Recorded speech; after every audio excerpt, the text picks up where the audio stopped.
Selamat datang di YouTube Horrors.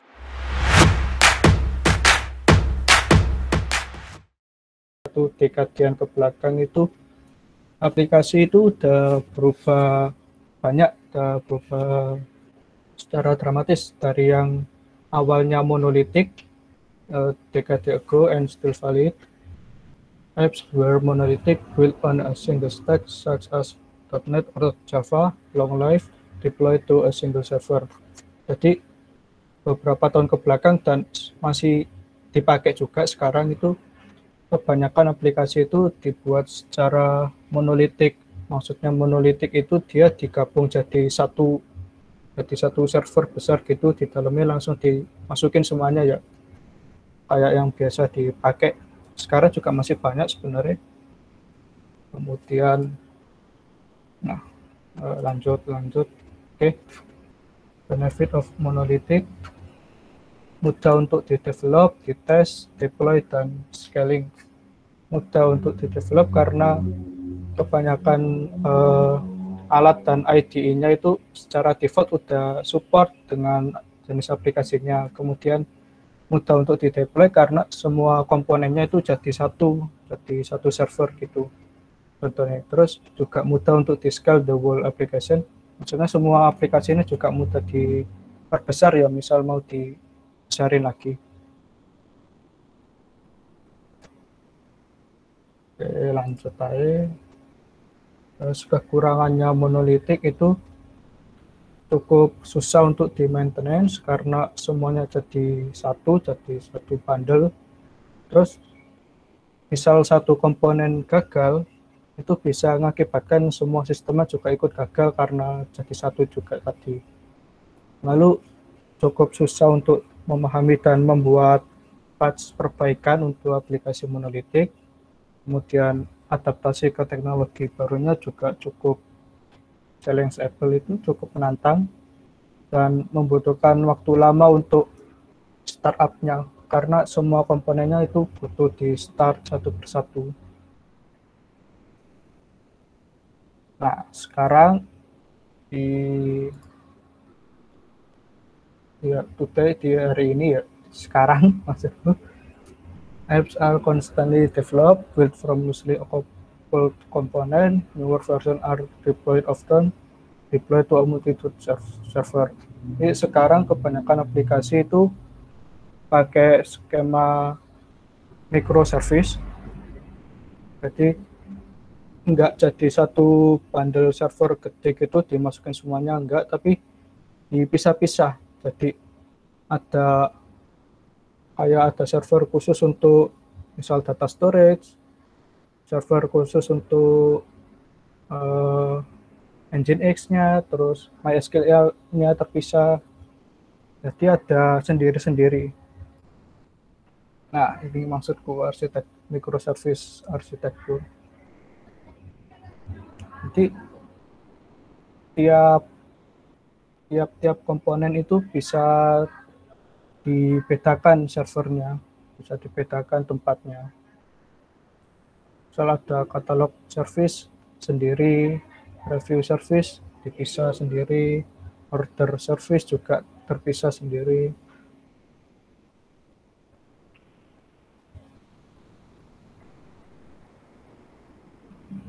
Nah, keuntungan dari microservice itu scalingnya itu bisa independen ya, bisa terpisah, jadi nggak perlu scaling semua sistem. Misal kita cuma butuh database-nya diperbesar doang, ya udah cuma service database-nya aja yang diperbesar, service yang lain nggak perlu. Kemudian bisa membuat teknologi terbaru bisa menggunakan teknologi terbaru ya untuk membuat microservice-nya. Terus misal salah satu komponennya itu gagal, itu nggak bakal akibatkan semua sistemnya ikut gagal. Misal Nginx-nya, misal web servernya error, ya udah web server doang yang error, nggak ikut ke lain-lain. Kayak gitu aja sih. Lanjut. apa ini? Perlu enggak perlu?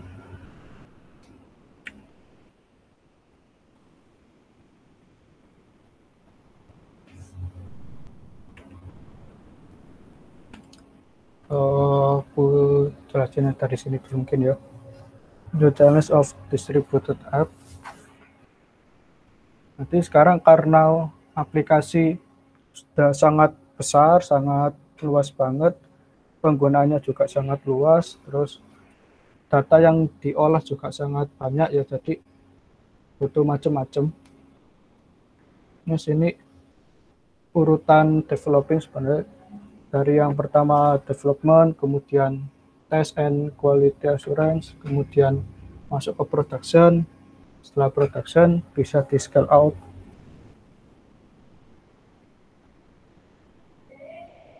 Nah, di atas itu maksudnya service-service yang dipakai dalamnya. Nah, di bawah itu ya device-device yang berhubungan dari developer laptop, virtual machine, server, data center, public cloud. Lanjut. Ya, ini kontainer ya, guys, kontainer. Lanjut dulu. Oke, masuk ke Docker ya. What is Docker and what problem does it solve? Jadi apa sih Docker itu? Docker itu perusahaan, iya. Produk juga iya. Docker juga platform. Docker itu juga jadi CLI tool. Docker itu juga komputer program. Jadi ya macam-macam sebenarnya Docker itu. Docker itu awalnya ya perusahaan, punya produk namanya juga Docker, punya platform juga bernama Docker, CLI tool-nya juga namanya Docker, programnya juga bernama Docker.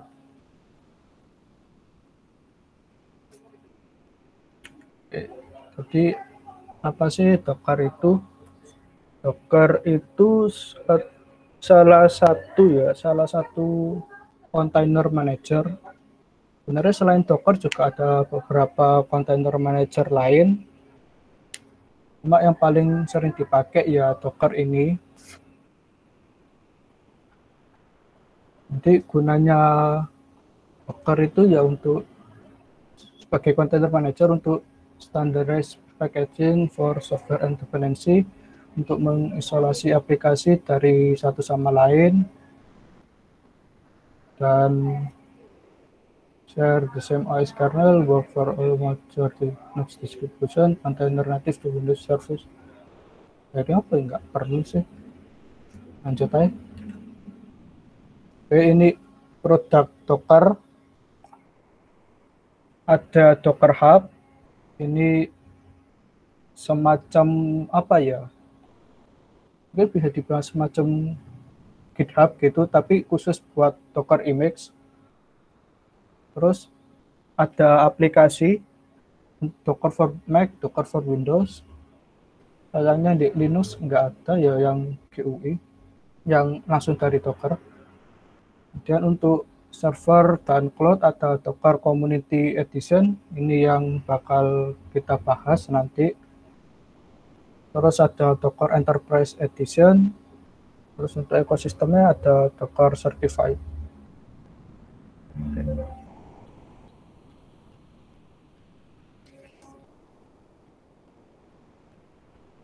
Maksudnya, oke. Yes. Oke ya. Ini produk yang ditawarkan oleh Docker ya, ada Docker Hub, Docker for Mac, Docker for Windows. Terus Docker Community Edition yang akan kita bahas. Docker Certified itu ya gitulah. Misal kalian lihat di Docker Hub itu ada beberapa image, ada beberapa kontainer yang ada checklistnya gitu, yang sudah diverifikasi, yang punya sertifikat langsung dari Docker. Biasanya sih official image. Today Docker runs on hampir semuanya bisa jalanin Docker sekarang, mulai dari Raspberry Pi, Windows 10, Linux, sampai cloud platform juga bisa. Jadi hampir semua perangkat bisa jalanin Docker ya.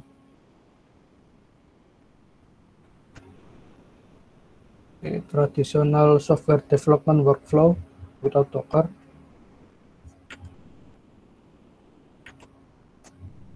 Ya, jadi yang pertama ya development machine, dari developernya bikin kode baru, di-upload ke Git server. Kemudian dari Git server dikirim ke build server, kemudian kalau di build server udah aman, dipas lagi ke Git server. Kemudian baru kalau udah benar-benar aman, masuk ke production server deployment. Nah, ini bedanya kalau dengan Docker. Dari development machine tetap bikin software, bikin kode baru ke Git server, tapi di development machine-nya itu dia nggak jadi satu gitu, tapi langsung pakai Docker container, dipisah-pisah. Tiap service punya kontainernya sendiri. Dan kalau selesai bisa kirim ke Git server. Dari Git server dikirim ke build server. Di build server itu hasilnya nanti berupa Docker image yang bisa dikirim ke Docker registry. Docker registry ini ya Docker Hub. Dari Docker registry image-nya tadi bisa dikirim ke production server untuk di deployment. Emang kelihatannya lebih panjang ya karena ada Docker registry-nya, tapi sebenarnya sama aja, nggak beda jauh. Yang membedakan dari yang workflow tradisional tadi dengan workflow dengan Docker itu, di Docker dia bikinnya itu di dalam kontainer, bukan di host machine-nya langsung gitu. Kemudian Docker versus VM, ya, yang paling sering dibahas ya ini. Docker containers are not virtual machine. Beda ya antara container dengan virtual machine. Antara containerization dengan virtualization itu beda.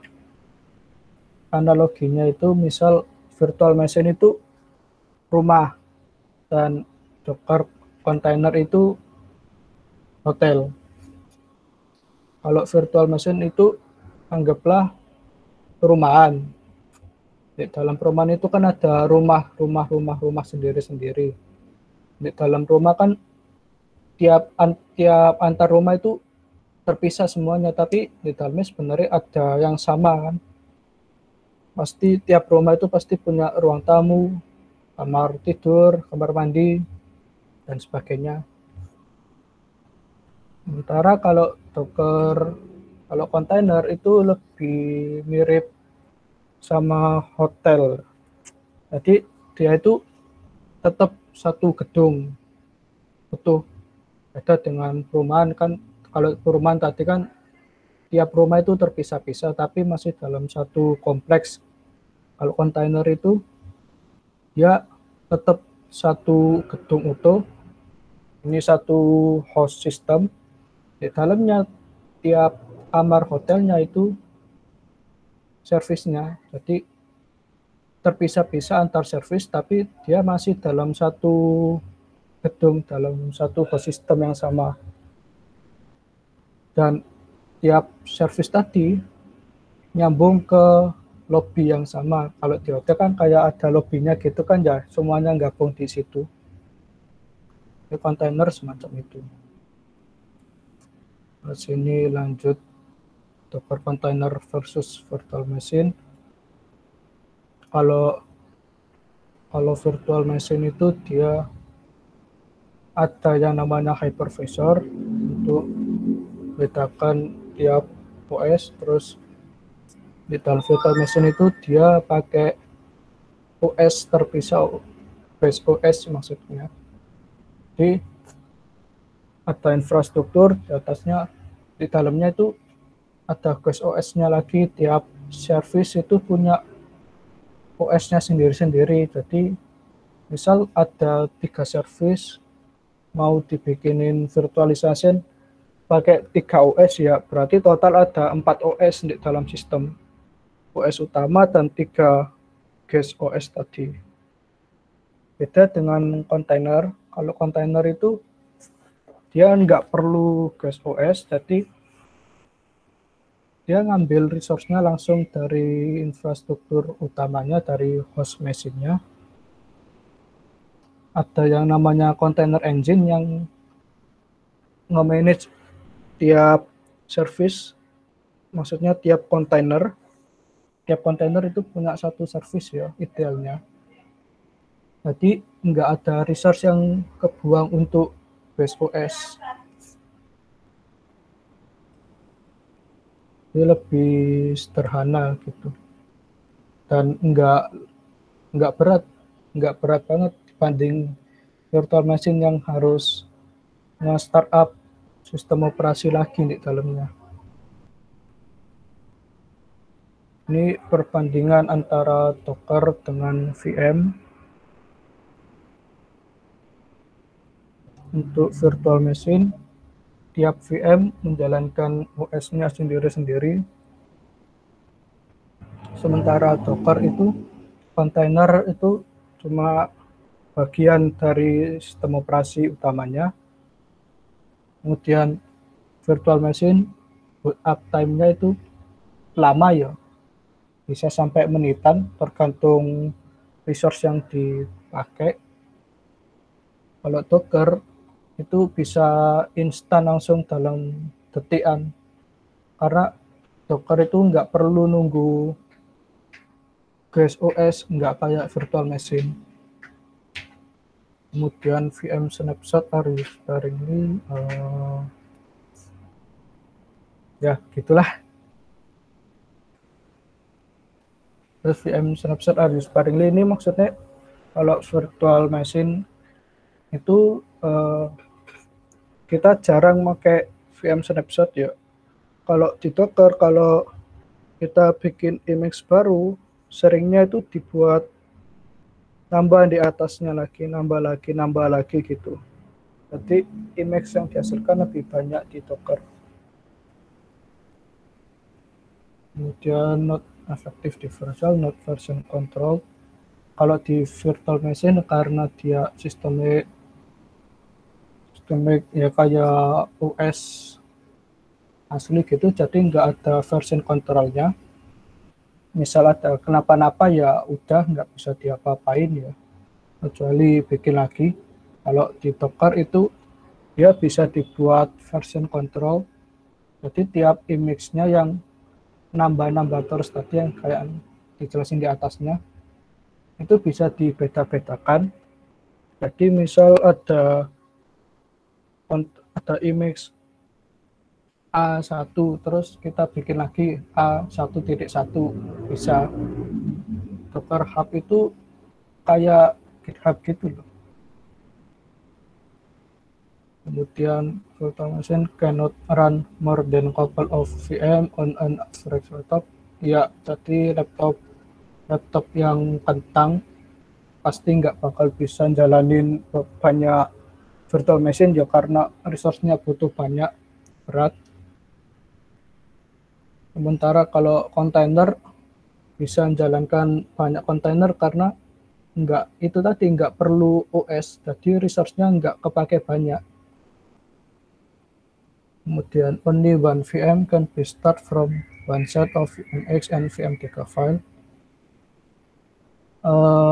Ini maksudnya kalau kita bikin virtual machine itu bisa hasil virtual machine-nya itu bisa kita ekspor ya. Hasil ekspornya itu bentuknya bisa VM3 atau VMX. Nah, hasil file ekspornya, file VM3-nya itu bisa kita import lagi ke tempat lain, tapi isinya ya sama kayak yang sebelumnya. Dan sebenarnya ini nggak hanya satu VM ya. Jadi misal VM DK-nya kita copy ya bisa banyak. Tapi ya kurang enak juga ya ngopi-ngopi VM DK file terus. Sementara kalau Docker, karena dia sistemnya itu image dan container, jadi satu image Docker itu bisa jadi banyak kontainer yang berbeda. Ini mirip kayak file ISO kalau OS, kan kalau kita install kan ada file ISO. Kalau kita install ulang kan satu file ISO bisa kita pakai buat banyak laptop atau komputer.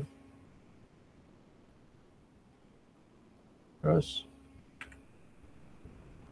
Docker vocab, ini istilah-istilah yang ada di dalam Docker. Ada Docker image, basis dari Docker container, represent a full application. Dan ini basis dari Docker container. Docker image itu service yang disiapkan untuk Docker containernya ya. Misalnya mirip kayak file ISO di OS gitu. Kemudian Docker container ya standar unit. Ini yang dipakai, yang dijalanin, yang kita jalanin.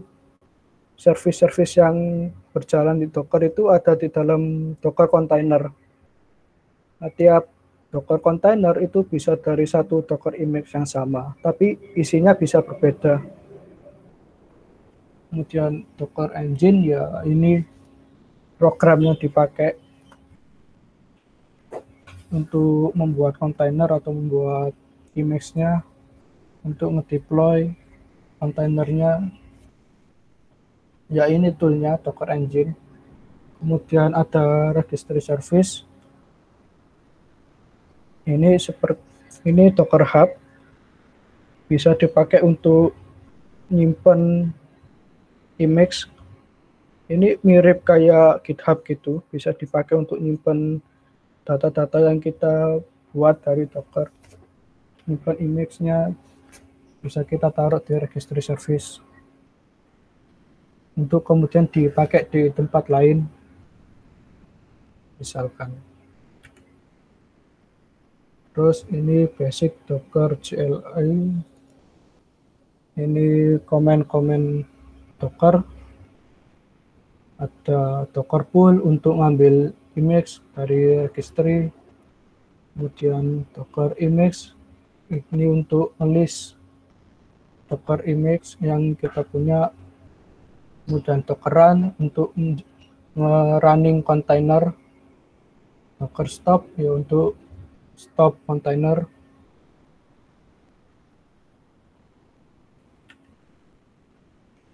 Apa ini? Overflow.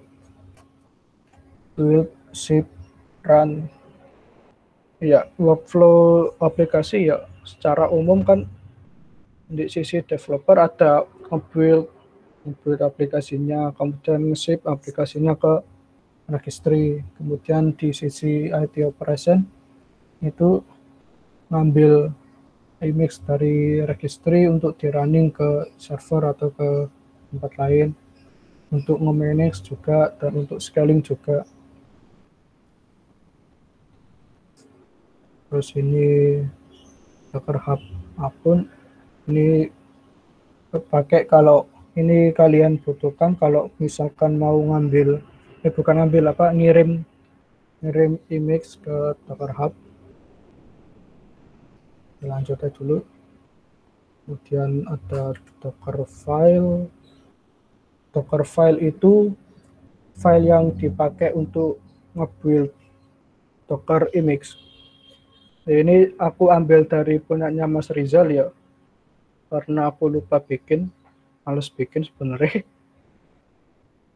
Ini contoh isinya from CentOS 7, berarti ini maksudnya kita ngambil image CentOS versi 7, kemudian maintainer ini untuk labeling aja sebenarnya, untuk ngasih tahu siapa yang bikin. kemudian run itu untuk menjalanin komen yang akan dijalankan di dalam image-nya. Misal di sini run yum install min.j httpt, berarti di image nanti kita jalanin komen yum install ini dan seterusnya. Jadi kita install httpt di dalam image, kemudian copy itu untuk copy file dari host ke dalam image. Jadi /index.html itu dari host, kita copy ke image di directory var www.html. Kemudian expose 80 ini kita ngasih tahu bahwa image kita nanti itu butuh port 80. Kemudian cmd ini mirip kayak run ya, tapi kalau cmd ini menjalanin komen juga, tapi ketika image-nya kita jalankan, ketika udah jadi kontainer, komen yang ada di dalam cmd ini yang dijalankan. Ya, udah sih gitu aja kalau dari aku. Bentar, udah clear. Loh, sih.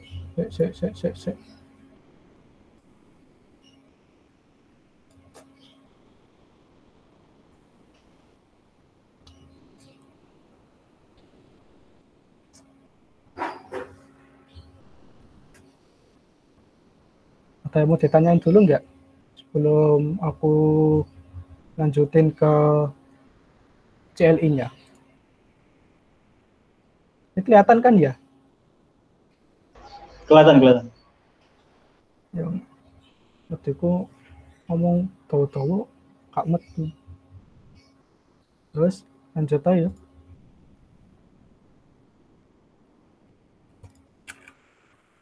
Aku buka konsol, kelihatan enggak?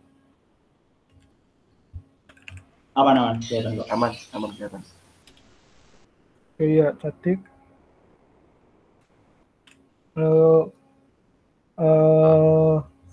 oh iya rek Manjaro jelas. Terus dia mengerti ngomong. Oke, misal kita dari awal ya, kita install Docker. Kalau di Manjaro kita bisa pakai sudo pacman -s docker.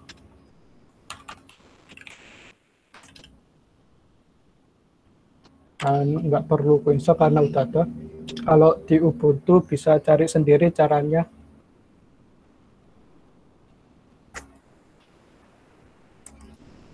Pacman database apt lah, pilih. Bagusan ya sih sebenarnya.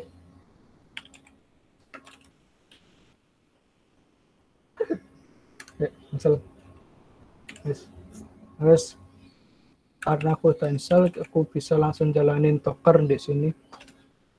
Ini contoh Docker. Isi dari Docker ya, penggunaannya Docker option comment. Terus ini contoh komennya, ada banyak banget komen yang bisa dipakai di dalam Docker. Aku juga enggak ngerti semuanya. Aku yang sederhana dulu, misal kita mau ambil image dari registry, kita bisa pakai Docker search untuk nyari image-nya. Misal aku mau image Nginx, kita bisa pakai Docker search Nginx.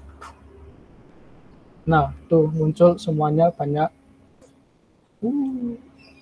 Nanti ya, jadi ada muncul banyak ya image yang keluar. Ada dari Nginx yang official, ini Docker certified. Kemudian ada yang dari JWilder, ada dari Reserve, Nginx, PHP, FPM. Dan ada banyak banget. Kalian juga bisa lihat di web di hub.docker. Nah, misal aku mau ngambil image Nginx, bisa pakai Docker full Nginx. Nah, ini bisa kita kasih tag. Kalau kita ini doang, otomatis Docker itu akan nge-pull image terbaru. Ini sama dengan Docker pull Nginx status. Atau kita juga bisa kasih tag versinya, misal ambil versi 1.18. Ada nggak ya? Aku nggak ngecek ya.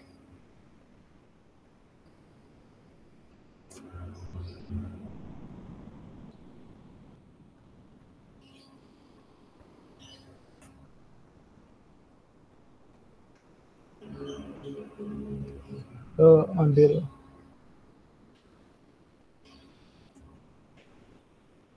Dan harus nunggu memang karena download. Udahlah, kelamaan. Ini contohnya doang aja. Kalau mau lihat image yang udah di-download, kita bisa pakai Docker image S. Bisa juga pakai Docker image pakai S, images. Sama aja. Ini contoh image yang pernah aku ambil. Ada image-nya MySQL, Ubuntu, Nginx, dan sebagainya. Misal, terus kalau kita mau jalanin kontainer dari image tersebut, kita bisa langsung pakai Dockeran, atau kita bikin dulu secara satu-satu. Kita bikin kontainernya dulu, Docker container create.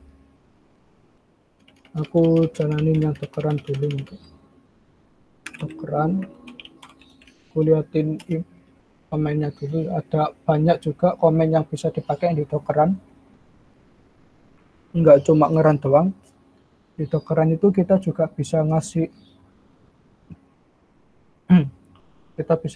tahu opsinya. Misal kita kasih tahu kalau kontainernya itu bakal ngambil CPU berapa, terus jalanin macam-macam juga. Kita juga bisa kasih tahu kalau kasih perintah ke kontainernya kalau dia harus ngambil DNS server siapa gitu.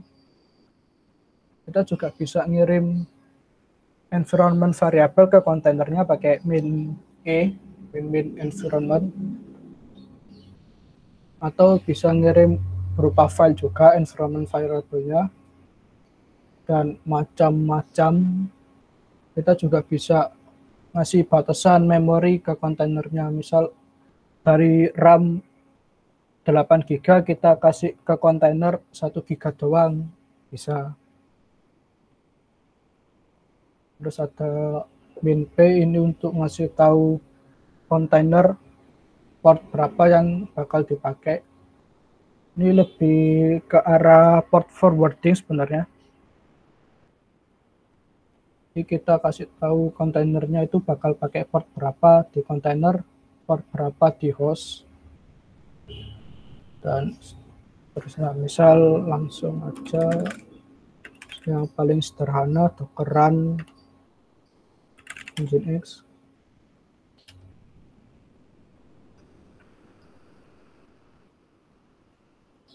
Udah jalan. Terus bisa lihat di localhost. Ini udah bisa jalan, running. Tapi karena nggak aku kasih port berapa yang dipakai, ya jadi nggak bisa diakses. Ya. Oke, hilang. Misal kita kasih port run min-p 8080 arah ke port 80. Ini berarti kita kasih tahu kalau hostnya itu akses dari port 8080, nanti akan di forwarding ke port 80 di dalam kontainer.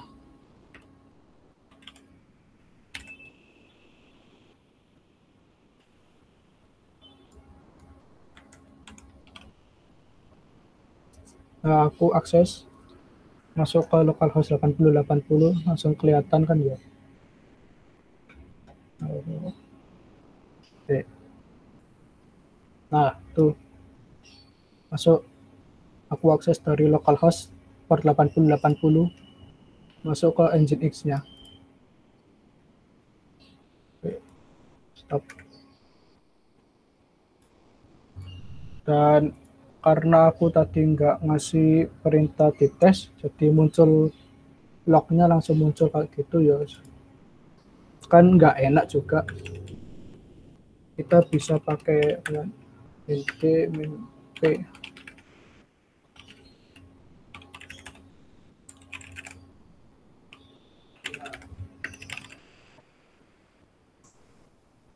Atau saya ganti.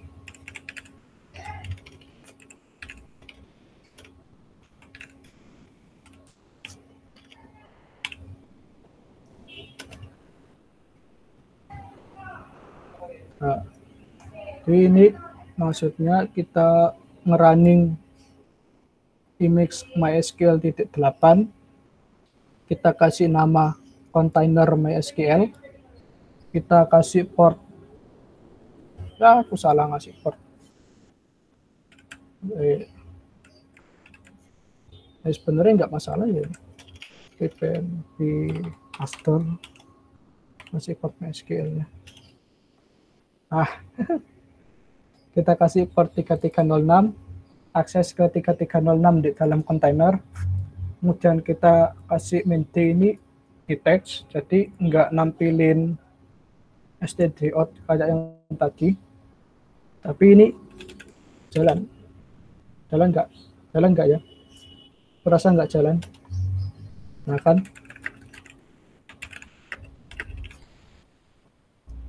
nggak jalan.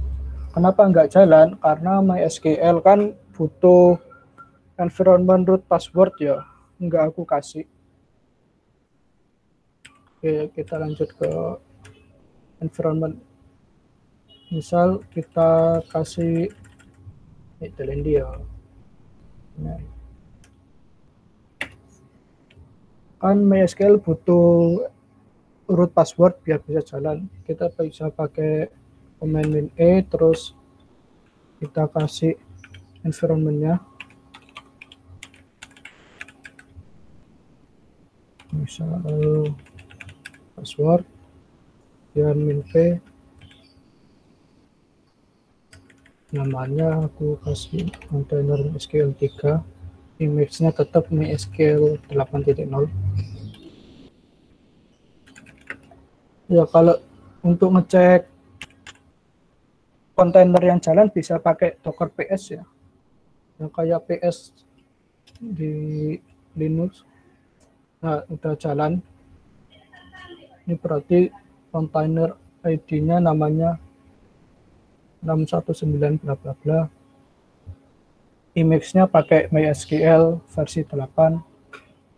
Komen yang dijalankan di dalamnya ini ngikuti image, kemudian dibuat 11 detik yang lalu, status up, lalu port yang dipakai 3306, ngarah ke 3306 di dalam kontainer, terus namanya kontainer MySQL 3. Udah jalan ini, udah bisa dipakai.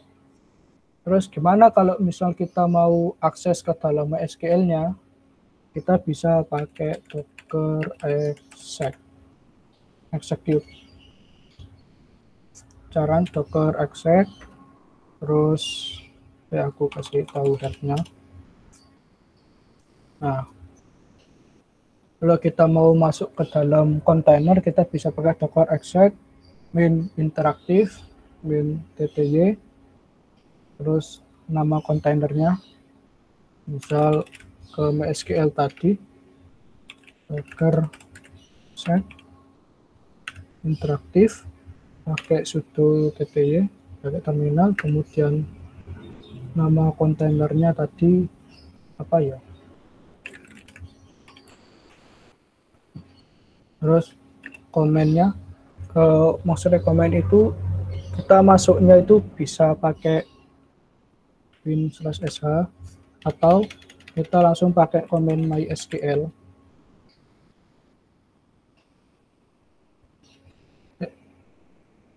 Namanya apa, Bang?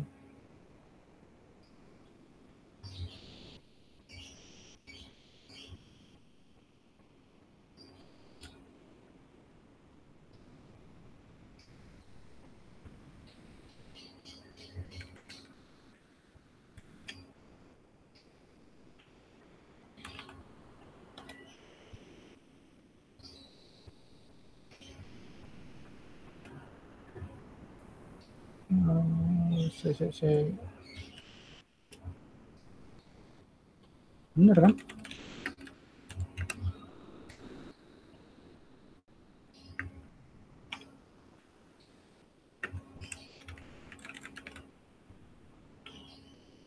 Oh, iku balik anak tipu.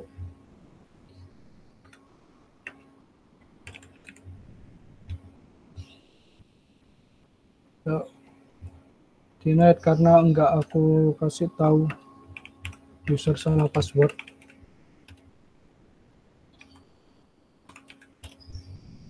Nah, udah masuk ke MySQL. Terus kita bisa ngapa-ngapain, tinggal ngapain di SQL-nya. Serah. Terus kalau exit bisa pakai exit. Dan udah. Terus misal apa lagi ya? Terus apa lagi ya? Entah sih, cuma sampai docker run doang.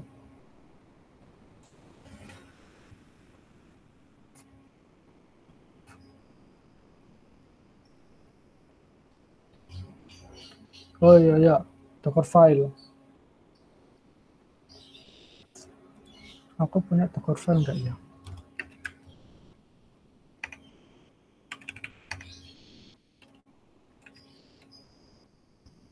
Oh, no.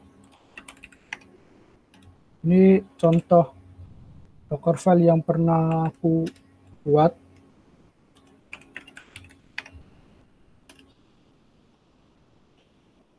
Misal kelihatannya panjang, tapi sebenarnya ini sederhana banget. Jadi docker file ini tujuannya aku buat itu untuk bikin web aplikasi pakai Flash, Python Flash. Jadi aku from Ubuntu ini berarti pakai basis image-nya Ubuntu. Ini bisa diganti ya apapun. Kemudian yang penting sesuai dengan apa yang mau kalian bikin. Tapi paling gampang ya memang ambil dari image operasi, sistem operasi kayak Ubuntu atau CentOS atau Alpine. Alpine itu ringan banget, emang dibuat untuk Docker. Terus ada label, ini untuk ngasih label yang ngasih deskripsi. Label maintainer berarti ya maintainernya siapa, terus release date-nya kapan. Terus di Dockerfile juga bisa langsung kita kasih environment variable. Misal ini environment time zone, home. Kemudian ada workdir, ini untuk ngasih tahu work location-nya itu default-nya kemana. Misal kita masuk nanti ngarahnya kemana. Itu kasih home, berarti ngarah ke sini. Kemudian ini running command yang akan dijalankan di image. Kemudian ada copy, nyalin file-file atau folder dari host ke image. Terus ini running command lagi, running command. Kemudian ngasih tahu port berapa yang dipakai. Kemudian cmd. Dan gini komen default yang akan dijalankan pas kontainernya dibuat. Ya, sederhana sih ini. Sebenarnya banyak banget komen yang bisa dipakai di Dockerfile. Kalian bisa lihat di Docker reference. Ya, mungkin ada yang mau tanyain dulu. Enggak.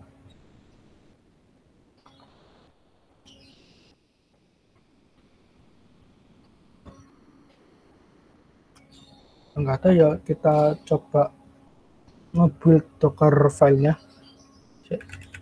Aku lihat ada image atau belum. Oh, belum.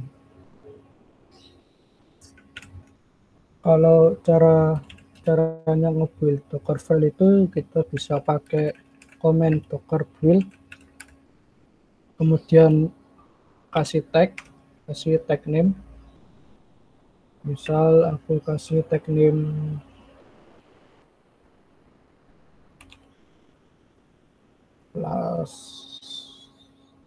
flash Ubuntu. Terus kita kasih tahu Docker filenya ada di mana. Kalau masih dalam satu folder ya bisa pakai titik. Enter.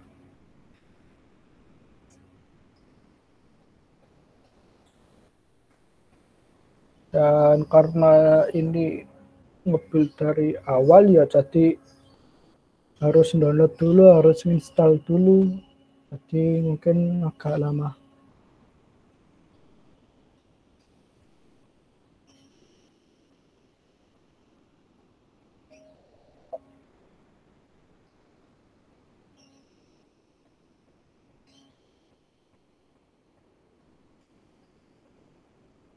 Ya.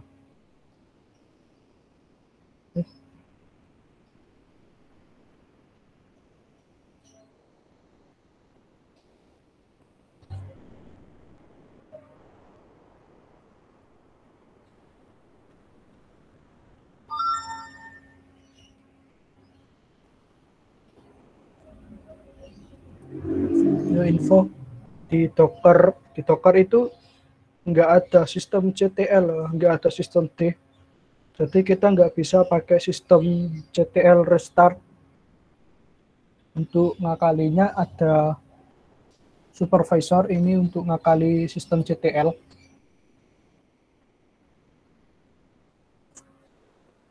Ya, jadi sebenarnya aku kurang suka pakai Docker file yang gabungin semua gini.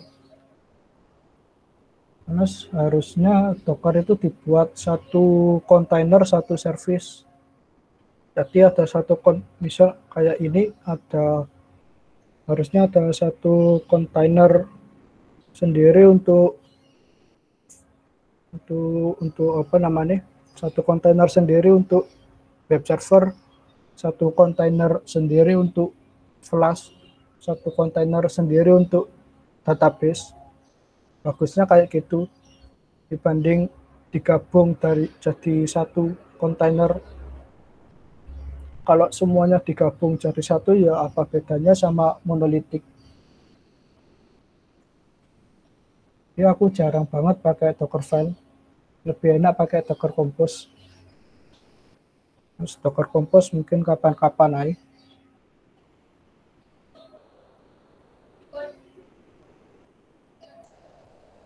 Lama ya.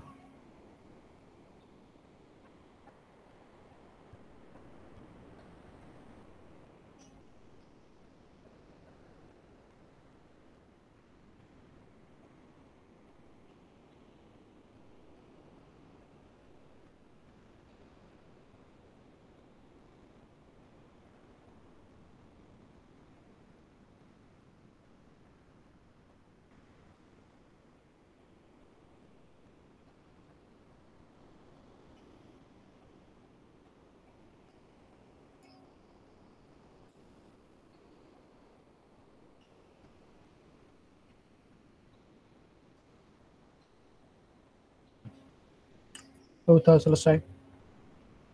Hasilnya udah muncul flash Ubuntu. Terus misal mau dijalanin bisa pakai dockeran di portnya misalnya 90 mengarah ke port 80, terus langsung kasih nama image.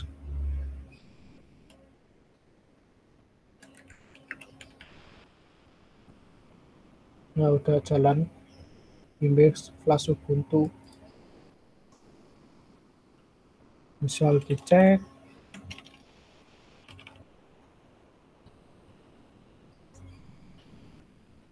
nah jalan, udah masuk. Ya, flash Ubuntu isinya emang nggak ada apa-apa, cuma aku kasih teks gini doang. Karena aku nggak pintar bikin. Yang penting udah bisa jalan ya. Dan ya udah gitu doang. Terima kasih. Ada yang mau ditanyain?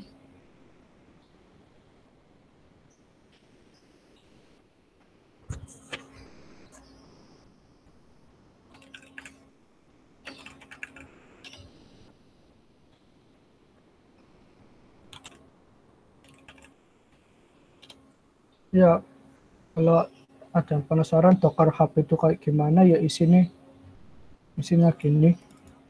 Docker Hub, kita bisa cari image-nya. Kita mau cari image apa di dalamnya.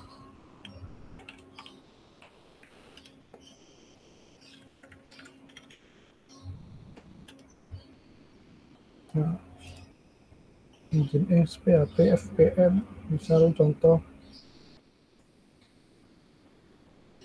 Terus ya udah ada macam-macam banget, kita mau nyari image apapun hampir semuanya mungkin ada.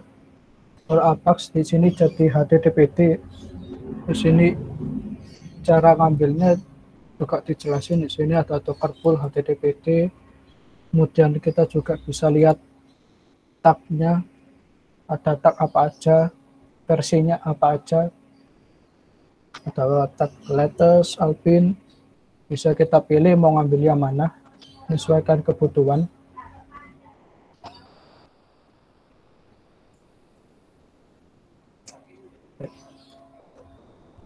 Iya udah, itu aja.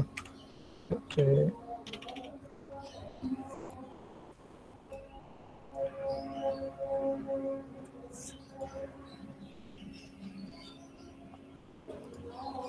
Ya, ada yang mau ditanyain?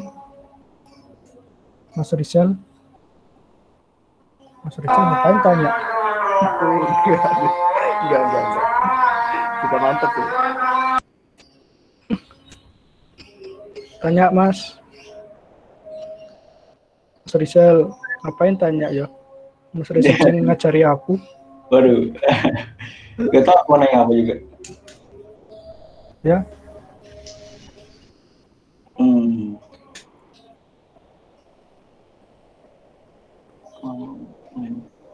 Udah sama. Oh. beli. Oh iya, beli. Aku kayak sayangnya nggak keterima kayak ya. Aku lihat di email bilangnya maaf. Gitu Santai, aku aja nggak dapat email balasan buat tes.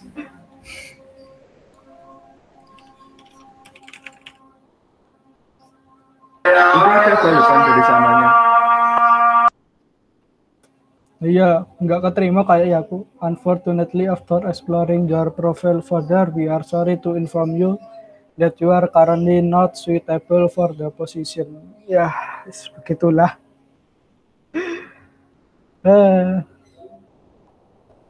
Sayangnya.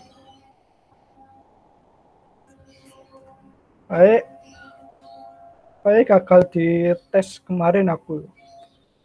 Tes apa itu ya namanya? Technical test.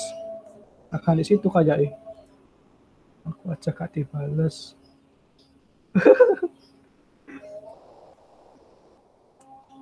Telat paling kangkar. Atau nguploadmu mepet-mepet.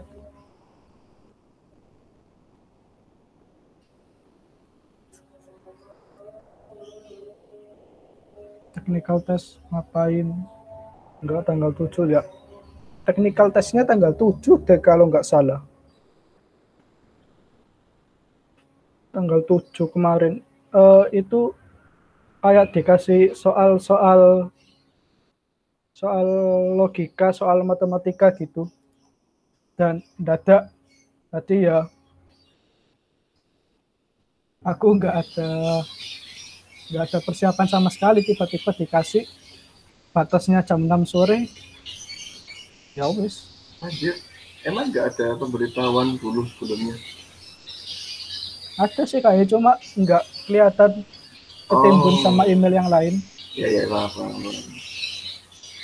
susah sih Mas kalau online gini. Milih apa sih? Set off. Infra Iya. itu. Tapi technical testnya nggak ada nyinggung infra sama sekali kok, nggak nyinggung posisi sama sekali. Dikasih soal-soal logika sama soal-soal matematika. Oh ya. Kok ayam ya? Gak Ya, apa-apa. tiba-tiba gagalin di situ ya. Nah, Nggak dikasih kesempatan wawancara dulu ya. iya, Atau iya. kotes gitu kan. Aneh pokoknya. Ya, gak apa-apa. Berarti belum rezeki lah. Gak apa-apa. Iya. Masih ada tempat lain yang selain itu, yang bagus dari Blibli itu masih ada. Yang lebih bagus dari Blibli itu masih ada, coy. Tenang. Enggak. Yang rencana ke Blibli jangan sakit hati yang ngomongnya kayak gitu, ya itu the truth of the truth emang. Oke? Itu kenyataannya emang gitu, oke? Apa jangan-jangan gara-gara aku nggak pernah pakai Blibli ya? Enggak ngaruh. Aku daftar Blibli ya gara-gara mau ikut fiturnya doang sih. Oh, Stop dulu sih. stop. Sampai jumpa di episode selanjutnya. Jika ada yang ingin kalian tanyakan, atau mungkin ingin sharing ilmu kalian, bisa tinggalin di kolom komentar di bawah ya. Jangan lupa like kalau kalian suka video ini, share, dan subscribe channel ini biar kalian gak ketinggalan sama updatean selanjutnya. Dah.